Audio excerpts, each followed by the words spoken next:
planning your first trip to Rocky Mountain National Park, or maybe it's been a while since you've been here, today we're going to talk about the mistakes when you visit Rocky Mountain National Park.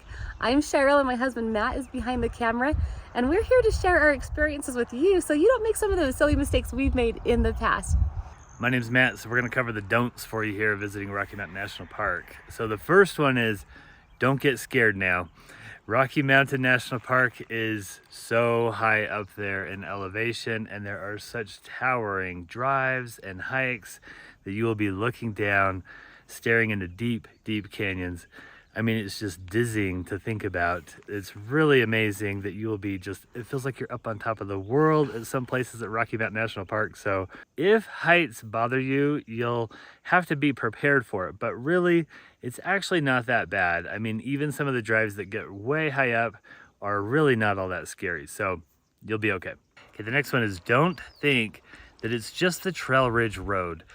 The Trail Ridge Road is amazing. It is a road that drives up over the mountains of Rocky Mountain National Park. I mean, one of the famous drives in the national park system. Just a gorgeous, memorable, unforgettable drive. But that's not the whole park. There's a lot more to Rocky Mountain National Park than the Trail Ridge Road. The Bear Lake area is extremely popular and has just one lake after another, just like this. Just gorgeous mountain lakes, beautiful cascading waterfalls. I mean, wow, it is amazing. The Fall River area is wonderful. There are a number of meadows. Here in Rocky Mountain National Park, it's interesting, they call them parks. They call the meadows parks. And so there's like Moraine Park, and there's Beaver Park, and a number of different parks around. And so those are wonderful meadow areas to check out. So a lot of easy hikes, a lot of beautiful lakes. I mean, there's a lot more than just the Trail Ridge Road. Don't forget to look down. It is so easy when you're driving around Rocky Mountain National Park to just focus on the mountains and the beautiful scenery above you. But equally as beautiful are the wildflowers. I have loved that on this trip, and the more I travel around the West, the more I keep my eyes open for those wildflowers. And a really special treat, we're kind of near Estes at Lily Lake, which is lower elevation, so you get these taller wildflowers. But if you travel up to the tundra, above 10,000 feet, you're going to see some really special flowers you don't really see. And they're so, I guess you don't normally see, but they're so tiny and beautiful. And you just have to look to see them. Okay, the next thing is, don't miss your reservation window. So Rocky Mountain National Park, like a lot of other national parks, is moving to a reservation system because it has so many visitors. It has to kind of either manage or spread out the crowds. So these things are changing all the time, from year to year and all that, and from park to park. So generally speaking though, they'll have an advanced reservation window and then a day before window.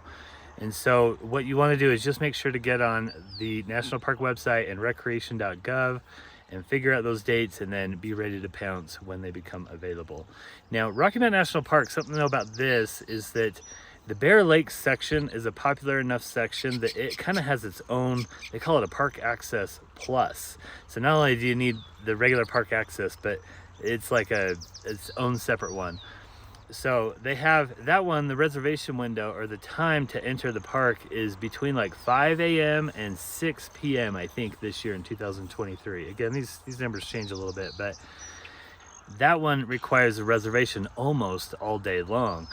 But the rest of the park, the reservation window is only from 9 a.m. to 2 p.m. So even if you don't get a reservation, you can still enter early or even later and do things like the Trail Ridge Road or the Old Fall River Road, or over on the west side of the park. So be aware of the reservations, but also know that you can still visit if you don't have a reservation. Don't underestimate the altitude. In Estes Park, where most people stay when they visit Rocky Mountain, it's about 7,000 feet altitude. But if you go on the Trail Ridge Road all the way up to the top, you're reaching elevation of 12,000 feet. And trust me, you feel it, or at least I have. And I was a little humbled by that because I live in Utah, and high altitude is the name of the game if you're a Utahn. And so what they teach you to do with high altitude is, first of all, recognize if you're getting altitude sickness. Symptoms of that could be dizziness, shortness of breath, or even a little bit of nausea. And if you're starting to feel those things, one thing they recommend is to gradually increase your altitude. If you're struggling with that, I mean, it's okay to not go to the top of the mountain. Just let yourself adjust. Maybe do that top of the mountain a day later when your body's had a chance to adjust. So there's adjusting, The other thing is to drink plenty of water. For some reason, drinking lots of water helps with that. Plus, it is high and dry here. I can't believe how thirsty I've been since I've been at this park. Just thirsty, thirsty. So make sure you're drinking lots. And then also make sure you're drinking less. Alcohol has a really big impact on people at high altitudes. And so that can cause people to get pretty sick if they overconsume. And so just be aware of that. The next thing is don't listen to John Denver while you're driving around. It's been done before. Don't listen to Matt. You listen to John Denver if you want to. I enjoy listening to John Denver when I'm in Colorado. Don't forget to wear your layers. One of the best things about this park is it stays nice and cool. We're here on July 1st and I've got my cardigan on. It's about 7:30 in the morning and it's just, I'd say, delightfully chilly. But you know, you do change the altitude quite a bit as you drive around and do things in Rocky Mountain. And so every 1,000 feet you go up, the temperature drops 3 to 5 degrees. And so you can be dealing with a 20-degree swing, plus mountain winds and storms come up too. So just remember those layers. Okay, next up is don't bring your dog. Okay, when you bring your dog to these national parks, these scenic national parks in the Rockies, typically you cannot take them very many places at all. We usually encourage people to leave your dog at home. I know your dog is a part of your family, but see what you can do to leave your dog at home. Now, if you just cannot leave your dog at home and you have to bring your dog here, there is a kennel or a doggy daycare in Estes Park that you can use. Also, if you really need to bring your dog into the park, just know that you're not going to be able to take him on any of the hiking trails. You know, there's wildlife, there's elk, there's deer, there's moose. It's kind of a dangerous situation for both the dog and for the wildlife. But there are 2 places where there are like little picnic areas that you can hang out with your dog and let him roam a little bit. You got to keep him on a leash, but you can roam around with him a little bit. That is the Sprague Lake picnic area and the Endo Valley picnic area. So 2 spots if you have to bring your dog, but if you can, we encourage you to leave your dog at home. Don't plan on staying in the park unless you're camping.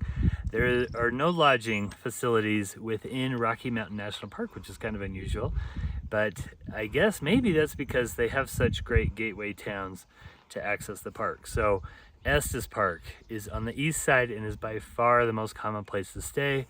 The east side has the most things going on as well. So Estes, just plan on staying in Estes Park when you visit Rocky Mountain National Park. There is a city over on the west side called Grand Lake, and you could also stay there for a night or 2 as well to explore the west side and the Trail Ridge Road if you'd like to do that. There are 5 campgrounds within the park, so that's a way that you could stay within the park boundaries if you would like to. And then we love camping in the national parks. Highly recommend it. It's super affordable. You're right there with the beautiful scenery. I mean, the streams running by, the wildlife coming in, really great. If you can camp in the park, just remember you have to get reservations really early. They usually open up 6 months ahead of time. Next, don't forget to pack a picnic. Rocky Mount is filled with beautiful places to have a picnic, and there's picnic tables everywhere. You don't need to look very hard to find a great spot to have a picnic and enjoy these mountain views. But the other reason is there's really not anywhere to eat inside the park. There is the Alpine Cafe at the top of the Trail Ridge Road, which I do think is a great spot to have lunch because that restaurant has amazing views of the spot you drove an hour to get to. And so why not enjoy it a little longer? Plus, you're not going to want to be outside up there. It is freezing cold. But there's no food served really anywhere else in the park. And a lot of times you come in here, you're here for 4 or 5 hours and you're going to get hungry. So make sure to pack your picnic before you leave.